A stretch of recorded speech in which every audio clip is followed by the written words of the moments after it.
Janet naman alam mo namang hindi to magugustuhan ng nanay mo. Tigilan mo nga yung kakasabi na nanay ko siya. Kahit minsan hindi siya nagpakananay sa akin. Kaya nga Valerie lang ang tawag ko sa kanya eh. Ginagawa mo ba to para saktan siya? Ginagawa ko kasi gusto kita. Hindi mo ba gets? At alam ko na masaya ka rin na kasama mo ako. Kaya huwag mong itatanggihan Alvin. Pero malito may relasyon kaming dalawa eh. Ano naman? Hindi naman kita aagawin sa kanya. Gusto lang kitang makasama. Yun lang. Pwede rin namang sabay kami ni Valerie. Huwag kang mag-alala. Hindi ako magiging sakit sa ulo. Alam ko kung anong lugar ko. Basta napapasaya mo lang ako, okay na ako roon. Kung ayos lang ang ganyang relasyon, sige, pagbibigyan kita. Pero pagtaal, huwag ka na sanang hihiling pa ng higit sa kung anong meron tayo. Ngayon pa lang sasabihin ko na sa iyo na mahal ko si Valerie. At kung kakailanganin kong pumili sa inyong dalawa, siya ang pipiliin ko. Aray! Grabe ka naman. Pinamukha mo pa talaga sa akin na hindi ako kamahal-mahal. Konting preno naman dyan. Mas mabuti na yung malinaw. Gusto kita dahil masaya kang kasama. Pero hindi sapat ang nararamdaman kong yon para maseryosuhin kita kaysa kay Valerie.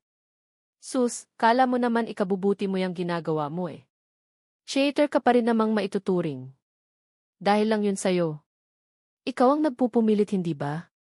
Ikaw rin ang nagsimula nito kaya panindigan mo. Taon 2, 15. Bulacan. Lumaki si Janet sa poder ng mga tiyahin niyang nagbebenta ng aliw sa madaling salita mga bayarang babae.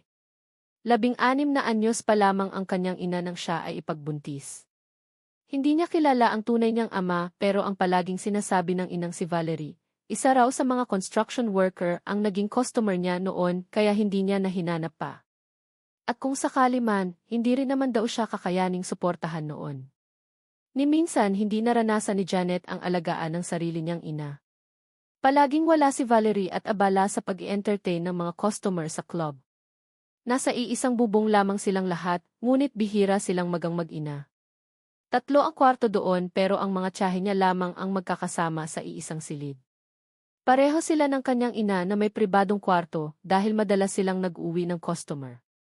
Madalas tulog sa umaga si Valerie at umaalis naman tuwing gabi. Kung magkikita man sila ay hindi rin naman sila nagkakausap. Bagampawang mga bayaran ang nagpalaki sa kanya, ay maayos naman siyang nagabayad ng dalawa niyang tiyahin na si Mabel at Adela. Noong siya ay bata pa lamang, hindi siya pinapalabas ng mga yon kapag may kasamang lalaki si Valerie sa bahay. Pero noong siya ay dalagit na at siya na lamang ang madalas na naiiwan, nakikita niya mismo kung paano nakikipaglandian sa iba't ibang lalaki ang kanyang ina. Halos lahat ay nakita na niya kaya naman maaga siyang namulat sa ganoong gawain. Nag-aaral pa lamang siya sa elementarya ay lubos na niyang naunawaan ang kalakaran sa pagbebenta ng aliw sa mga parokyano sa club. Kahit anong pigil ng mga tiyahin niya ay ginawa pa rin niya yon para magkaroon ng malaki-laking pera. Hindi na siya nag-aral ng kolehiyo nang makaranas siyang makahawak ng libo-libo mula sa mga lalaking nangangailangan ng kanyang serbisyo ay nawalan na siya ng interes sa pag-aaral. Tinapos niya lamang ang 4 na taon sa high school. Pero matapos ay nagsimula na agad siya bilang stripper sa isang nightclub hanggang sa itable siya ng isang kano at inayang lumabas. Doon nagsimula ang paglabas-labas niya hanggang sa magkaroon na rin siya ng regular na customer at naging paborito siya ng may-ari ng nightclub dahil sa laki ng pera na ipapasok niya. Hay nako, inumaga na naman ang uwi ng isa dyan. Mukhang maraming bumembang kagabi ah. Nagsisimula na naman ontong pesting matandang to. Manlang nahihiya, akala ko pa naman magiging matino siya paglaki. Sus! Gagaya lang din pala sa nanay niyang Hoy Aling Bebang, ang aga-aga ha. Itiko mo nga yung bibig mo. Baka magdilim ang paningin ko sa'yo. Umayos ka. Puyat ako ngayon. Ay naku. Lagi ka namang puyat. Puyat sa pagmukha ka sa motel. At least ako nagkakapera sa pagmukha ka eh. Ikaw, kahit maghapon kang bumukha ka sa tabing kalsada, hindi customer ang lalapit sa'yo kundi langaw. Tanggapin mo na lang na fresh pa rin ako samantalang ikaw, mabubulok na lang dyan sa kaka-cheese mismo. Fresh daw gaga. Walang fresh na meron ako. Saka, bale ng no. Basta hindi siya katulad mo. Alam mo sa totoo lang nakakaloka ka Aling Bebang. Sa ugali ka na nga lang. Babawi, pumalya ka pa. Grabe, awa na lang talaga. Wow! Kung makapagsalita ka naman, at least ako hindi pumapatol kung kani-kanino. Mula nens mawala ang pagkabirhen ko, wala nang ibang lalaking dumaan sa buhay ko, kundi ang ama ng mga anak ko. Bakit? Kung sakali ba may pumapatol pa sa'yo? Abat. Sinugod ni Aling Bebang si Janet, ngunit mabilis naman siyang nakaiwas sa matanda. Natatawa na lamang siyang tumakbo papasok sa loob ng bahay nang hindi nililingon ang kanilang kapitbahay na noon ay galit na galit pa rin sa kanya. Pagod na sumalampak si Janet sa upuan. Sanay na siya sa mga pangiinsulto sa kanya ni Aling Bebang. Kaya hindi na siya nasasaktan pa. Sinasabayan na lamang niya ang ginang dahil ayaw rin naman niyang ipahiya na lamang siya nang wala namang ginagawang masama sa kanilang mga kapitbahay. Ngunit hanggat maaari iniiwasan niyang makipagsakitan dahil ayaw niyang masangkot sa kahit na anong gulo na makakadagdag pa sa kanyang kahihiyan. Yun na lamang ang maipagmamalaki niya. Sa kabila ng magulo niyang buhay, wala pa naman siyang naging record sa barangay dahil sa pakikipag-away. Kahit kasi maraming naiinis at sumusubok na manakit sa kanya, ay hindi niya pinapaabot sa punto na gagantihan niya ang mga yon sa paraan na kanyang naiisip. Dinadaan na lamang niya sa salita ang lahat. Minsan naman nagpapasensya na lamang siya at nananahimik. Maya-maya narinig na lamang ni Janet ang pag-aalburuto ng kanyang tiyan. Wala pa siyang kain at siguradong wala rin lutong pagkain dahil wala namang nagluluto sa kanila. Palagi silang may kanya-kanyang lakad at madalas ay sa labas na lamang kumakain. Nagpapalibre sila sa kanilang mga nagiging customer para hindi na gumastos pa. Pero dahil kuripot ang naging customer niya ng huli, ay hindi na siya nakakain, matapos ang ilang oras nilang pananatili sa motel. Mabilis siyang nagpalit ng damit bago lumabas ng bahay. Balak na lamang niyang bumili ng lutong pagkain sa karenderya. Habang naglalakad siya papunta roon ay napakunot ang kanyang noo nang maramdamang tila may sumusunod sa kanya. May mga tato ang maskuladong katawan at may katangkaran din ang lalaki ng kanyang tingnan ay ngumiti yun sa kanya. Sinusundan mo ba ako? Bakit naman kita susundan, miss? Aba, malay ko. Huhulaan ko pa ba kung bakit mo ako sinusundan? Miss, wala naman kasing ibang daraan dito. Daanan ng tao ontig nilalakaran mo. Ngayon ka lang ba nakalabas ng bahay kaya hindi mo alam? Nako, narinig ko na yan. May mga ganyan na akong naging customer noon. Sinusundan-sundan pa ako tapos kuripot naman pala. Pagkatapos jumakpat hihingi pa ng discount. Aha! Anong pinagsasasabi mo? Miss, hindi ako customer sa kamukha ba akong masamang tao para pagdudahan mo ng ganyan? Hindi ko nasasagutin yung tanong mo. Masasaktan ka lang di ganun na rin yun. Pero huwag kang mag-alala ha. Kung ano man yung iniisip mo, may pambayad ako. Hindi ko kailangan humingi ng discount. Pero bakit mo nga ako sinusundan? Hindi nga kita sinusundan. Kulit mo naman Ilang beses ka bang inir ng nanay mo? Ha? Pakialam mo. Grabe, matindi rin yung kasungitan mo. Pero si J. Gets ko naman na nag-iingat ka lang pero wala akong balak na masama sa'yo.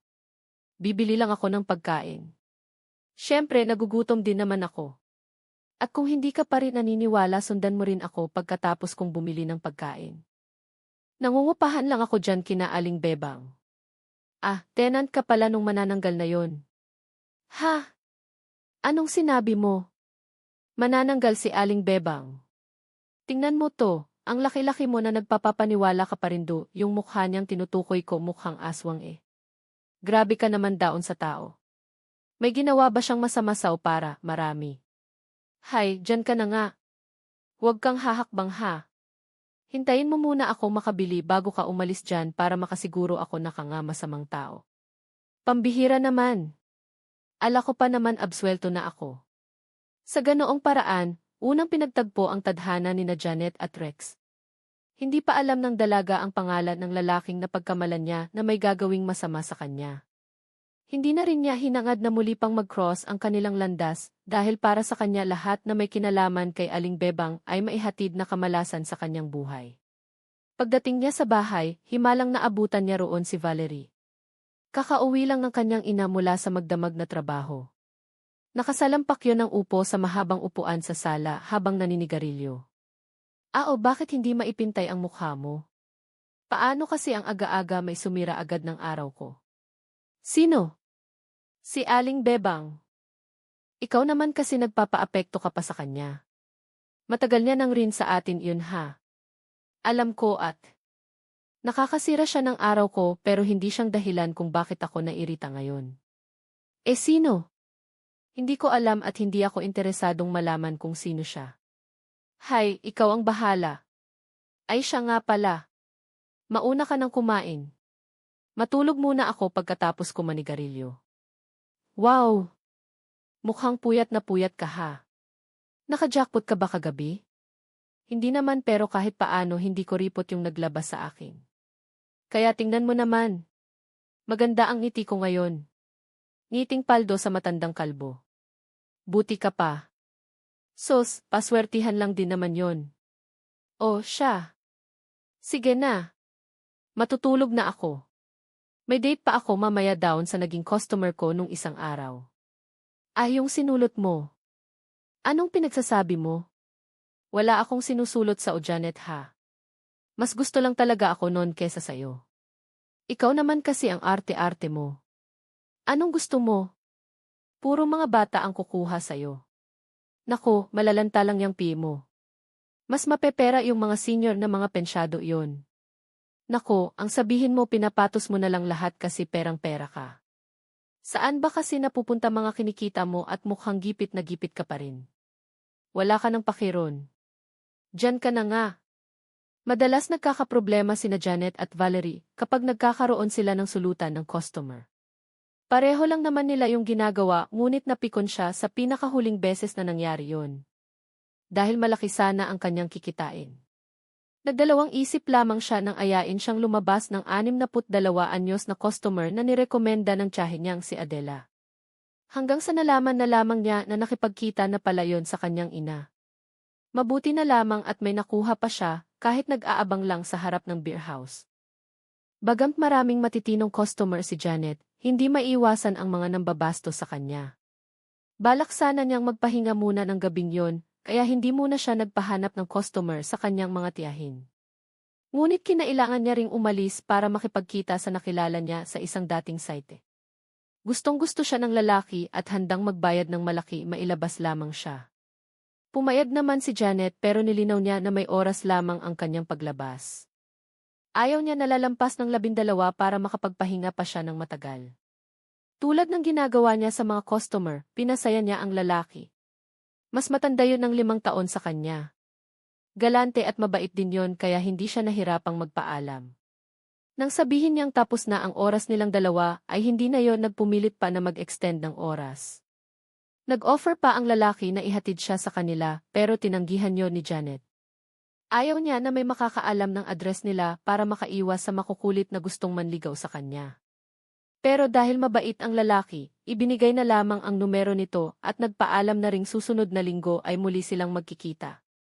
Sa kabila ng kanyang pagiging bayaran, hindi niya hinahayaang maging malapit sa kanya ang mga customer. Hindi niya binibigyan ng pagkakataon na manligaw sa kanya dahil alam niyang hindi sila magiging seryoso sa kanya. Para sa mga lalaki, isa lamang siyang pansamantalang kaligayahan at hindi ang babaeng maaaring pakasalan. Kaya naman wala siyang inaasahan sa kanila, kundi ang pera na ibinibigay sa kanya matapos ang serbisyo. Pero may iilan ding nagtangkang manligaw sa kanya, tulad ng isang customer na nagngangalang Alvin. Matagal na siyang regular na customer ni Janet hanggang sa maging malapit sila sa isa't isa. Madalas na silang magkita kahit wala na ang serbisyo. Nagiging kaibigan na sila at madalas na ring mag-chat. Hanggang sa umamin ang lalaki na gusto niya si Janet bilang girlfriend. Dahil sa tagal ng kanilang pagkikilala at sa mabait na pakikitungo nito sa kanya, pumayag si Janet na maging magkasintahan sila. Ngunit hindi niya inaasahan na magiging komplikado ang kanilang relasyon dahil sa pagdating ng kanyang ina sa buhay ni Alvin. Si Valerie ay naging customer din ni Alvin nang magkita sila sa club. At dahil mas malakas ang atraksyon ni Alvin kay Valerie kaysa kay Janet, nagsimulang maging lihim ang kanilang relasyon. Natuklasan ni Janet ang panloloko ni Alvin nang makita niya ang mga mensahe sa phone nito. Galit na galit siya at nag-away sila. Ngunit sa kabila niyon, hindi niya inaasahan na patuloy na magiging malapit si Alvin kay Valerie. Sa katunayan, nagsimulang maging seryoso ang relasyon nila ni Valerie na ikinagalit lalo ni Janet. Hindi niya matanggap na ang lalaking minahal niya ay mas pinili ang kanyang ina. Ito ang nagiging dahilan ng madalas na pagtatalo nilang mag-ina. Si Janet ay lalong nagiging mapanglait kay Valerie at hindi niya tinatawag itong nanay. Sa kabila ng lahat, patuloy ang buhay nila bilang bayaran, ngunit ang sama ng loob ni Janet ay lumalalim.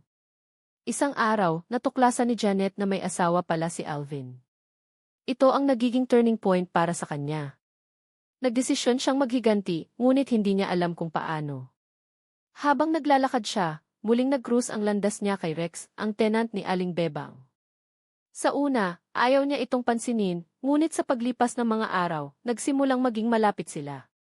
Si Rex ay isang macho dancer din, kaya naiintindihan niya ang buhay ni Janet. Siya ang naging sandigan ni Janet sa kanyang problema kay Alvin at Valerie. Samantala, si Valerie ay nagkasakit ng malubha. Ito ay cancer at kailangan niyang operahan. Si Janet, sa kabila ng galit, ay nagdesisyon na alagaan ang kanyang ina. Ito ang simula ng kanilang pagkakasundo. Habang nasa ospital si Valerie, si Janet ay naghanap ng paraan para maghiganti kay Alvin. Naghanap siya ng mambabarang at nakilala si Aling Miling. Nagbayad siya ng ritual gamit ang isang buhay na baboy at ang barang ay ginawa para turuan ng leksyon si Alvin. Si Alvin ay nagkasakit ng malubha at nagmakaawa kay Janet na itigil ito. Ngunit hindi siya pumayag dahil gusto niyang magdusa ito tulad ng ginawa nito sa kanila. Sa tulong ni Rex, natapos ang lahat. Gumaling si Valerie matapos ang operasyon at nagpasya si Janet na magbago ng buhay. Sinagot niya si Rex at nangako silang magbabago. Huminto sila sa kanilang trabaho bilang bayaran at naghanap ng bagong trabaho bilang call center agent. Si Valerie naman ay nakahanap ng bagong pag-ibig sa isang kano. At nagpakasal din sa huli, nagkaroon sila ng masayang pamilya, at natuto silang magpatawad at magbago. Upang gawing mas detalyado ang kwento, simulan natin mula sa simula ng mas buo. Si Janet ay lumaki sa isang tahanan na puno ng komplikasyon. Ang kanyang ina na si Valerie ay isang bayarang babae, at ang mga tiyanyang si Mabel at Adela ay ganoon din mula pagkabata. Hindi naranasan ni Janet ang pag-aalaga ng isang tunay na ina. Si Valerie ay laging abala sa kanyang trabaho sa club, umaalis sa gabi at tulog sa umaga. Ang bahay nila ay may 3 kwarto, ngunit ang mga tiyan niya ay magkasama sa isa, habang siya at si Valerie ay may sarili-sariling silid para sa kanilang mga customer. Sa kabila ng lahat, ang mga tiyan niya ay nagbigay ng gabay sa kanya, lalo na noong bata pa siya. Hindi siya pinapalabas kapag may lalaki si Valerie sa bahay. Ngunit nang lumaki siya, nakita niya mismo ang ginagawa ng kanyang ina. Maaga siyang namulat sa mundo ng prostitusyon. Kahit sa elementarya pa lamang, naunawaan na niya ang kalakaran. Sa kabila ng pigil ng mga tiya, ginawa pa rin niya ito para sa pera. Hindi na siya nagkolehiyo, tinapos lamang ang high school at nagsimulang magtrabaho bilang stripper sa nightclub. Doon siya naging paborito dahil sa laki ng kinikita. Isang umaga, matapos ang magdamag na trabaho, nag-away sila ni Aling Bebang, ang kapitbahay na laging nang insulto sa kanya. Si Aling Bebang ay galit sa kanilang uri ng trabaho at madalas na nang iinsulto. Ngunit si Janet ay sanay na rito at sinasagot na lamang ito. Pagkatapos ng away, nagutom siya at lumabas para bumili ng pagkain. Doon niya nakita si Rex na napagkamalan niyang sumusunod sa kanya. Nag-away sila ng kaunti, ngunit natuklasan niyang tenant ito ni Aling Bebang. Hindi niya inaasahan na magiging malapit sila. Sa bahay, naabutan niya si Valerie na naninigarilyo. Nag-usap sila tungkol sa customer at nag-away ulit dahil sa sulutan ng customer. Si Valerie ay kinuha ang customer ni Janet, isang matandang lalaki. Ito ang madalas na pinagmumulan ng away nila. Si Janet ay may regular na customer na si Alvin. Sila ay naging malapit at naging magkasintahan. Ngunit naging komplikado ito nang makilala ni Alvin si Valerie. Nagsimulang maging lihim ang relasyon nila ni Valerie. Natuklasan ni Janet ang panloloko at nag-away sila. Ngunit patuloy ang relasyon ni Alvin kay Valerie. Isang araw, natuklasan ni Janet na may asawa si Alvin. Ito ang nagiging dahilan ng kanyang galit. Nagdesisyon siyang maghiganti. Habang nasa problema, muling nagkita sila ni Rex. Si Rex ay naging kaibigan niya at nagbahagi siya ng problema. Si Rex ay macho dancer din kaya naiintindihan niya. Samantala, nagkasakit si Valerie ng cancer.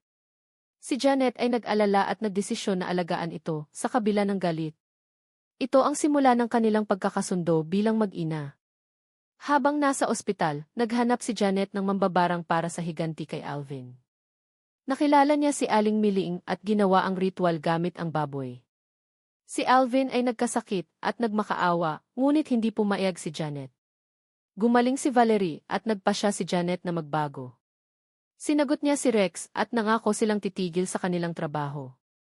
Nagtrabaho sila bilang call center agent. Si Valerie ay nakahanap ng kano at nagpakasal. Nagkaroon sila ng masayang buhay, puno ng pagbabago at pagmamahal. Upang maabot ang kinakailangang haba, idadagdag ko ang mas detalyadong paglalarawan ng mga pangyayari. Simulan natin sa buhay ni Janet mula pagkabata. Si Janet ay ipinanganak sa isang pamilya na walang ama. Ang kanyang ina na si Valerie ay 16 na pa lamang nang mabuntis siya sa isang construction worker na customer.